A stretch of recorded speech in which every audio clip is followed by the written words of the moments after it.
کسی بندے سے کوئی سلپ آف ٹنگ نہیں ہوتا.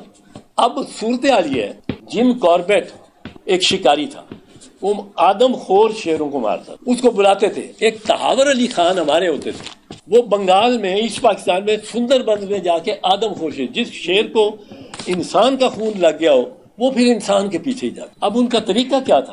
اور پھر انہوں نے کتابیں لکھی ہیں، تحاور علی خان نے بھی اور جم کاربیٹ، وہ کتابیں لکھی ہیں کہ وہ کس طرح وہ شیر کے پیر بھی دیکھتا رہتا تھا. پھر وہ جا کے ایک جگہ ڈھونڈتے تھے، اس میں درخت کے ساتھ نیچے گائے کو باندھتے تھے پکی طرح سے، کیونکہ جب شیر آتا ہے تو گائے اس طرح بھاگتی ہے کہ سنگل ونگل وہ چین شین سب توڑ دیتی ہے، اتنے اس کو خوف آتا ہے، اس کو بڑی خوب کس کے باندھے اور شیر آئے گا ادھر، اور خود ایک مچان بنا کے اوپر شکاری کھڑا ہوتا ہے بندوق لے rifle, guy P T I اور اس کا ورک، شیر فوج، اور نشانہ لے کے شکاری میاں نواز.